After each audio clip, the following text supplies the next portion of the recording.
عليكم ورحمة الله وبركاته.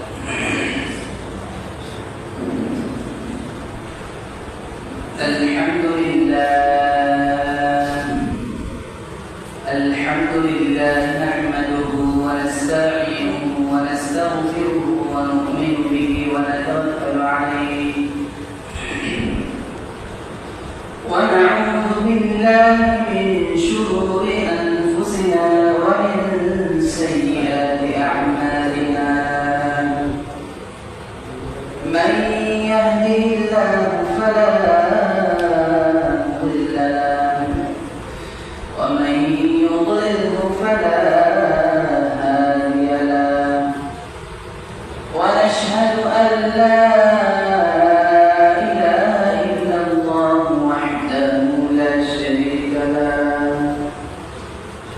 ونشهد أن سيدنا وسندنا وحبيبنا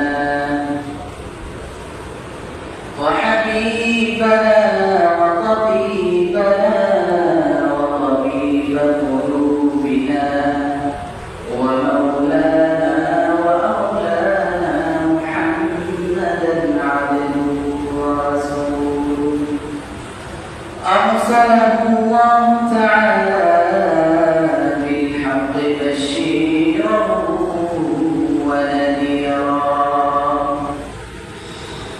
وداعيا إلى الله بإذنه وسراجا منيرا.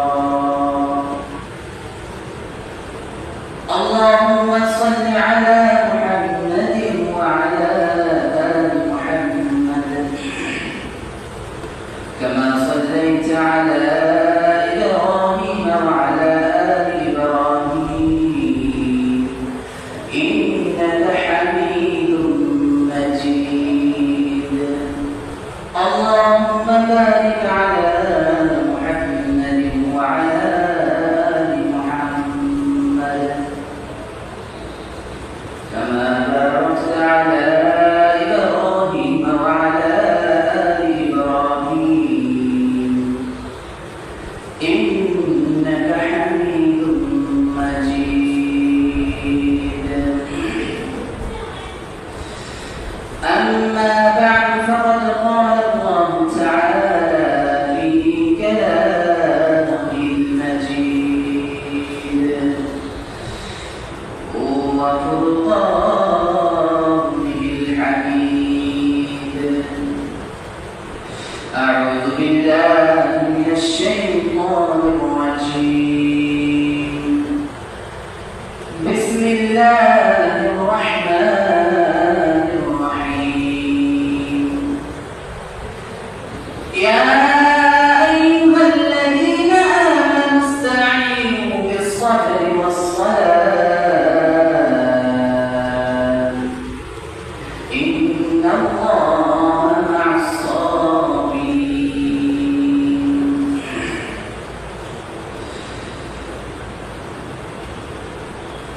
صدق الله العظيم. الحمد لله.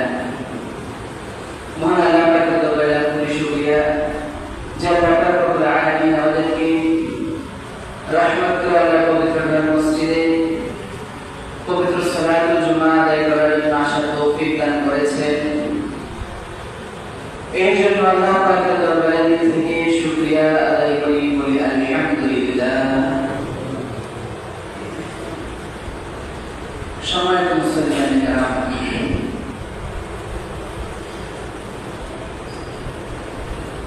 আজকে সংক্ষিপ্ত আলোচনার বিষয়বস্তু ডিপ্রেশন, দুশ্চিন্তা থেকে মুক্তির উপায়।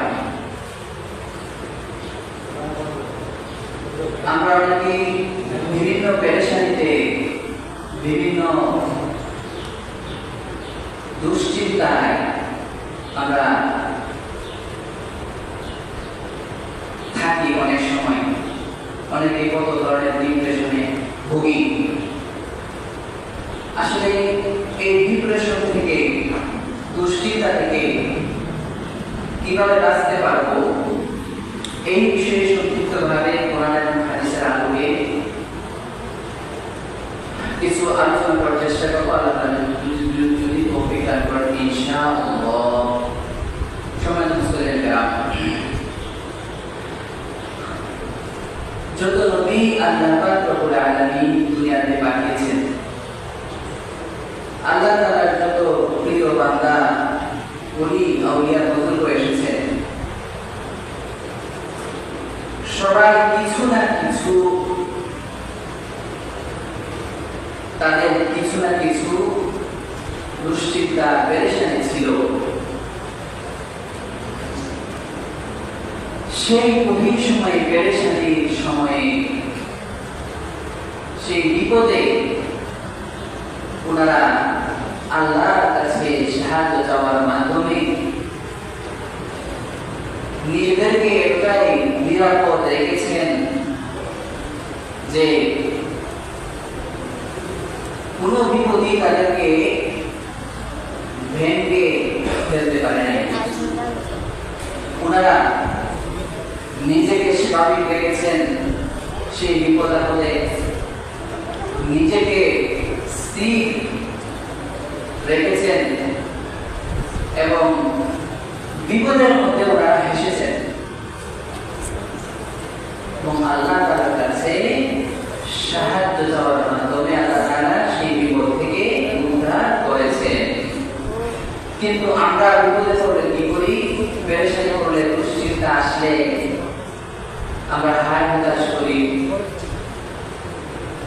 আমাদের ডিপ্রেশন থাকে, অনেকেই গান শুনে, অনেকেই আরো পরিশ্রমিক কাজ করে, কেউ মাদক সেবন করে দুশ্চিন্তায় পেরেশানিতে। এরকম ভাবে অনেকেই বিভিন্ন পন্থা অবলম্বন করে, অনেকেই সেই বিপদে টিকতে না পেরে নিজেকে শেষ করে দেয়, আত্মহত্যা পর্যন্ত মানুষ করতে বাধ্য হয় বা করে। আসলে চিন্তা, দুশ্চিন্তা, পেরেশানি, ডিপ্রেশন এগুলো আল্লাহর পক্ষ থেকে আসে এবং আল্লাহ তাআলা এগুলো থেকে পরিত্রাণের উপায়ও করে দিয়েছেন। এগুলো কিভাবে বাঁচতে হবে এটাও কোরআন এবং হাদিসে এসেছে। প্রথমে আসেন, আমরা যদি কোরআন শরীফের কিছু আয়াতের অর্থের দিকে তাকাই, আমরা তো তাফাক্কুর আমরা করি, সেই আয়াতগুলোকে নিয়ে যদি চিন্তা করি, তাহলে আমাদের পেরেশানি, দুশ্চিন্তা, ডিপ্রেশন চলে যাবে।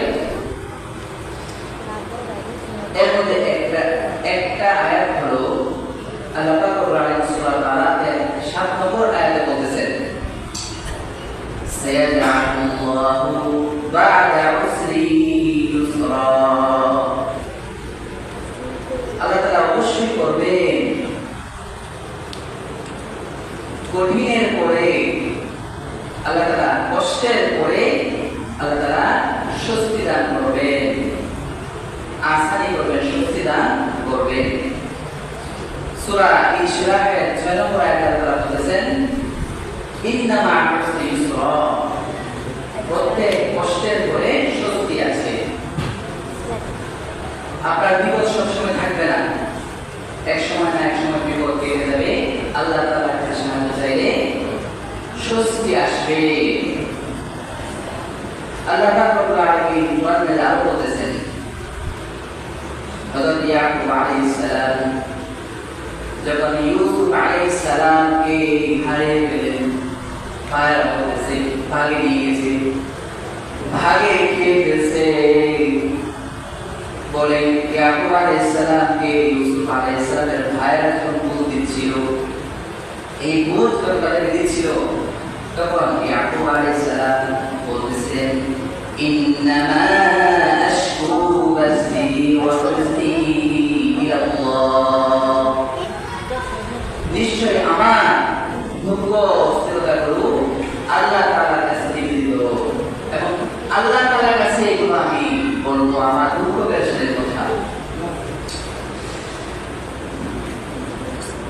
এরপরে আল্লাহ পাক আরো বলতেছেন আলা ইন্না নাসরাল্লাহি করিব।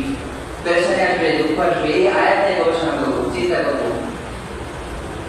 আলা ইন্না নাসরাল্লাহি করিব, আল্লাহ তাআলার সাহায্য অতি নিকটবর্তী, অতি কাছে। আল্লাহ আরো বলতেছেন ওয়ালা তাইআসু মির রাহিল্লাহ ইন্নাহু লা ইয়াইআসু মির রাহিল্লাহি ইল্লাল কওমুল কাফিরুন। সূরা ইউসুফের 87 নম্বর আয়াতে আল্লাহ রাব্বুল আলামিন বলতেছেন লা তাইআসু মির রাহিল্লাহ, তোমরা আল্লাহ তাআলার রহমত থেকে নিরাশ হইও না।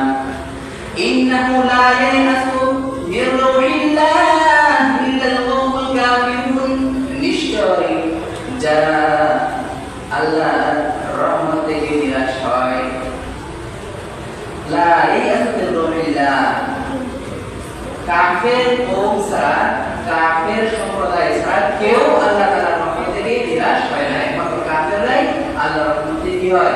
নিরাশ হয়। আমরা বলি আমরা কোনো বিপদ আপদে আল্লাহর রহমত থেকে নিরাশ হব না, আল্লাহর উপর ভরসা করব। এরপরে আল্লাহ রাব্বুল আলামিন কোরআনে আরো বলতেছেন, এই আয়াত নিয়ে আমরা তাফাক্কুর চিন্তা ফিরে করব।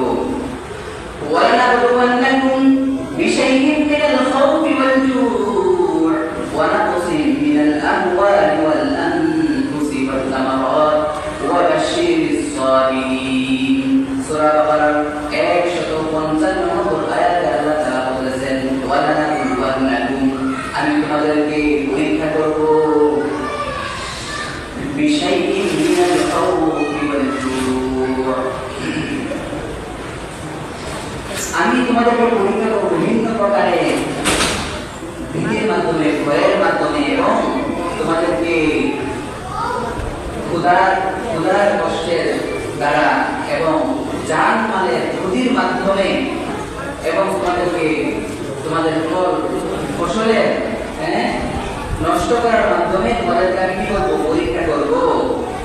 তখন যারা ধৈর্য ধারণ করবে, আর চাষ না করবে, তাদেরকে আমি পুরস্কৃত করব। ওয়াবাশশিরিস সাবিরিন, নবী আপনি ধৈর্যশীলদের কি করেন? সুসংবাদ দান করেন। এই যে আয়াতগুলো আছে, এই আয়াতগুলোর অর্থের দিকে আমরা কি করব? তাকাবো, আমরা চিন্তা করবো, তাহলে পেরেশানি চলে যাবে। দুশ্চিন্তা থেকে মুক্তির 7টি আমল আছে। কয়টি আমল বলেন? 7টি আমল। দুশ্চিন্তা থেকে মুক্তির 7টি আমল আছে। এর মধ্যে সর্বপ্রথম যে আমলের কথা আমি বলবো, সবচেয়ে প্রধান আমল, সেটা হলো জিকরুল্লাহ, আল্লাহ তাআলার জিকির। আল্লাহ তাআলার জিকির করা, এই বিষয়ে আল্লাহ রাব্বুল আলামিন সূরাতুর রা'দের 2 নম্বর আয়াতে বলেছেন আলা বিযিকরিল্লাহি তাতমাইন্নুল কুলুব।